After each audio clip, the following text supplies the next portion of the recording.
آپ کو کیا کریڈیبل ایکشن چاہیے؟ کریڈیبل ایکشن کیا ہے؟ جب انویسٹیگیشن دیکھی گئی، کیس چلایا گیا، لوگوں کو پکڑا گیا، اور کیا کریڈیبل ایکشن ہوگا؟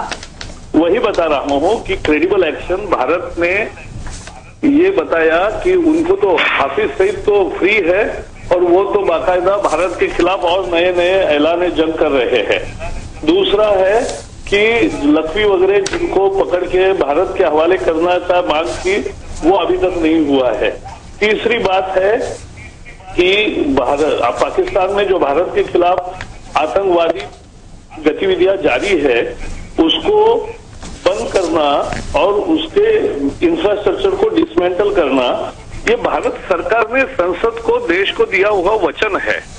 اب اس وچن سے لیکن اس کے جواب میں جو پاکستان کا جواب آتا ہے وہ یہ کہتا ہے کہ پہلے بھارت نے کہا کہ لکھوی کا نام لیا، اس کے بعد انہوں نے نام تبدیل کر دیا، اور جو ایویڈنس ہے پاکستان کی انٹیریئر منسٹری کے مطابق اس میں صرف کسی سعید صاحب کا نام لیا گیا ہے۔ کوئی اتنی مضبوط ایویڈنس نہیں ہے کہ آپ اپنے ایک شہری کو، چاہے بھلے وہ کس قسم کے بھی بیان دیں، پکڑ سکے۔ آپ کے اپنے ملک میں بھی بہت سے لوگ ایسے ہیں جو پاکستان کے بارے میں، پاکستانیوں کے بارے میں برے بیانات دیتے ہیں۔ نہیں، بیانات کا سوال نہیں ہے، سوال ایکشن کا ہے۔ اور جو انفراسٹرکچر ابھی حال ہی میں جو سارے آتنکوادی سنگھٹنوں کا جو مظفر آباد میں جو ہوا جس طرح سے، اور اس کے بعد ہمارے سینا پرمکھ نے اور پردھان منتری نے بھی کہا ہے کہ اس سال گھسپیٹ بڑھی ہے، پاکستان کے سینکوں کے سرکشن میں یہ ہو رہا ہے، اور اس لیے اچھا مجھے وقفے کی طرف جانا ہے۔ ایک بات مجھے بتا دیں، آپ کیا سمجھتے ہیں بات چیت ہونی چاہیے یا نہیں؟ یس سنو۔ ہم یہ کہتے ہیں کہ جب جو بھارت سرکار نے پہلے بھومکا لی ہے، جس سے ہم سہمت ہے کہ بھارت سرکار نے جو کہا تھا سنسد میں کہ 3 چیزیں پاکستان کرنے کے بعد ہی بات چیت ہوگی، تو وہ 3 باتیں پاکستان کی طرف سے پوری ہونے تک بات چیت کا کوئی نتیجہ نہیں ہے، کیونکہ ہم مانتے ہیں ٹھیک ہے، ٹھیک ہے، ٹھیک ہے، آپ نے اپنے سٹانس بتا دیا، بہت بہت مہربانی۔ ابھی وقت ہوا ایک وقفے کا، اس کے بعد اس بات پہ بات چیت کریں گے کہ بھارت میں بھی وہ ایلیمنٹس ہیں جو چاہتے نہیں ہیں کہ بات چیت ہو یا معاملے کو سلجھایا جا سکے۔ ان ایلیمنٹس کو سمجھنا، ان کو دیکھنا بہت ضروری ہے۔ دیکھتے رہیے اسلام آباد سے۔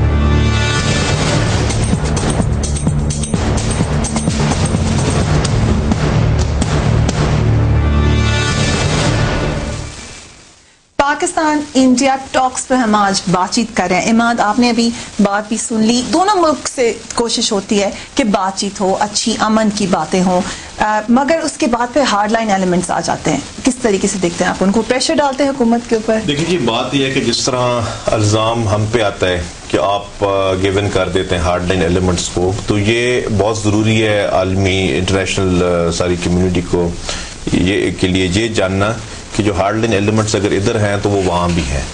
تو اگر کوئی ایسے ایلیمنٹس یہاں ہیں کہ جو پیس نہیں چاہتے، آپ ان کو نان اسٹیٹ ایکٹرز کے جو مرضی کے، وہ وہاں بھی ہیں۔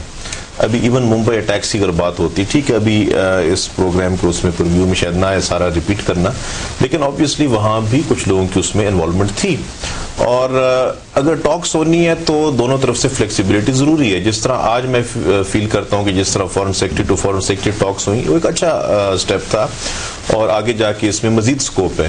لیکن جو کچھ حضرات کی اگر وہ ایک ہارڈ لائنر اپروچ ہو کہ آپ مکمل سکم کریں اور سارا قصور آپ کا ہے اور ہماری طرف سے کچھ قصور ہے نہیں، تو that is definitely not going to happen. کتنا پرسنٹیج آپ سمجھتے ہیں انڈیا میں ایسا ایلیمنٹ ہے؟ وہ تو جی I can't speak for India, وہ تو آپ کسی دیکھیں بہت کم ہے۔ وہ تو ابھی میں بیٹھا ہوں، پروفیسر صاحب بیٹھے ہیں، یہ ایک اور پولیٹیکل پارٹی سے تعلق رکھتے ہیں، لیکن بیسیکلی یہ تو کوئی نہیں چاہتا کہ پاکستان انڈیا کے یا پاکستان کی کسی کے ساتھ تعلقات خراب ہوں۔ صرف ٹھیک ہے پارٹی ٹو پارٹی آپ کا ویو پوائنٹ کچھ ڈفرنٹ ہوگا، کوئی آپ پہ الزام لگائے گا کہ آپ سے کم کر رہے ہیں، ویئر ایز ایک میں یہ بلیو کرتا ہوں کہ ہم سے کم نہیں کر رہے، ایک ریئلسٹک اپروچ دیکھ، پروفیسر صاحب نے کہا کہ ہم بلیم ایکسیپٹ کرتے ہیں، میں یہ کہتا ہوں کہ بلیم ہم ایکسیپٹ نہیں کرتے، لیکن اگر کوئی ایسی بلیم گیم ہے تو اس کو سائلنٹ کرنے کے لیے ضرورت ہے آپ کہتے ہیں ہاں جی ایویڈنس دو. آپ اگر منہ پھیر لیں آپ کے نہیں جی نہیں ہم نے کیے ہی نہیں ہے، کوئی ایسی انوالومنٹ نہیں، ہم انکوائری نہیں کرتے، تو وہ ایک ڈزنٹ گو اکراس ویل. یعنی کہ you have to act responsibly. اور باقی جو ہے تو فریکشن ایک وہ تو دنیا میں ہر جگہ ایسا ہوتا ہے ممالک میں، اور جیسے آپ نے کہا پوری دنیا میں. پروفیسر ابراہیم، آپ کے پارٹی کے سٹانس کے بارے میں کہا جا سکتا ہے تھوڑا سا ہارڈ لائن؟ یعنی ہارڈ لائن اور سافٹ لائن تو آپ ہی فیصلہ کر سکتے ہیں، ہمارا تو ایک سٹانس ہے. میں تو یہ سمجھتا ہوں کہ ہم تو واگا بارڈر سے لاشیں وصول کرتے ہیں اپنی قیدیوں کی، ان کی جیلوں میں ہوتے ہیں، ان کو مار ڈالا جاتا ہے اور ان کی لاشیں ہمیں وصول ہو جاتی ہیں. اور ان کا دہشت گرد جس پہ عدالت کے اندر جرم ثابت ہو چکا ہے اس کی پھانسی کی سزا مسلسل ملتوی کی جاتی ہے. تو یہ صورتحال ہے.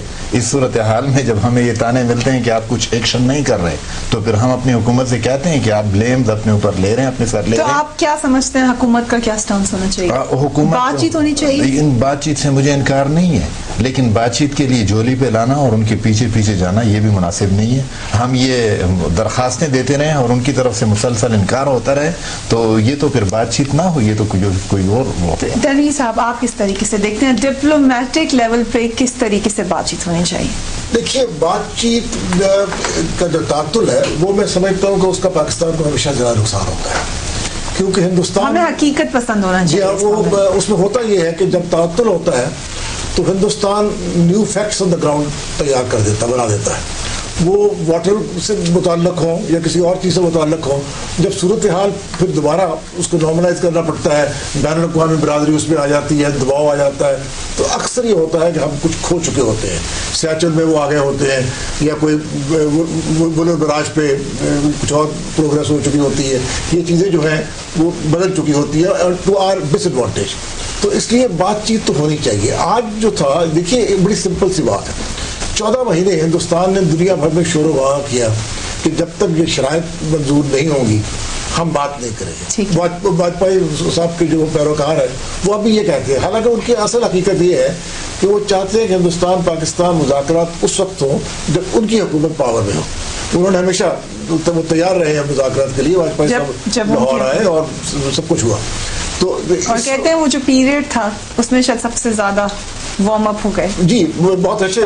آج بھی میرا خیال سے بات کی گئی. تو ان کو اس 14 مہینے کے بعد ان کے لیے کوئی فرار کا راستہ نہیں تھا. ان کے لیے یہ کہنا لازمی تھا کہ ہمارے لیے کور ایشو جو ہے وہ ٹیررزم ہے. تو اب ہمارے لیے یہ تھا کہ یا تو ہم جھگڑا کرتے، بات وہی ختم کر دیتے. میں سمجھتا ہوں کہ صحیح فیصلہ ہوا ہے وزارت خارجہ میں کہ ہم وہ جو چاہے کہیں، ہم کہیں گے کہ انہوں نے 3 ڈوسیئر دی ہیں اور ساتھ یہ لیک کیا ہے کہ 3 ڈوسیئر میں 34 لوگوں کی فہرست ہے جن کے بارے میں انہوں نے یہ کہا کہ ان کو ہندوستان کے حوالے کر دیا جائے. پھر انہوں نے ایک اور آبسٹیکل اس کے جواب میں صرف یہ کہنا چاہوں گا کہ ہمارے جو سیکرٹری خارجہ ہیں انہوں نے ان کی بات سنی ہے، لیکن انہوں نے بہت مستحکم طور پہ جو بنیادی یہ چیزیں ہیں، سر فہرست کشمیر، پانی کا مسئلہ ایک نیا ہے جس پہ انہوں نے بہت ایمفیسائز کیا ہے، اور تمام جو اپنا ایجنڈا تھا اس کو بھی سامنے پیش کر دیا. اب یہ ہے کہ ساتھ انہوں نے ایک اور بات کہی ہے جو آپ سمجھتے ہیں نا کہ میں اس سے اتفاق نہیں کرتا کہ ہم ان کی منتیں کرتے ہیں. سلمان بشیر نے یہ کہا ہے کہ ہم ڈیسپریٹ نہیں ہیں، یہ ان کے الفاظ تھے. ہم بات چیت کے خواہاں ہیں، چاہتے ہیں کہ اس کے بغیر ریجن جو ہے وہ تباہ ہو جائے گا، برباد ہو جائے گا، لیکن ڈیسپریٹ نہیں ہے. اگر ہندوستان اس پہ مزید ورک کرنا چاہتا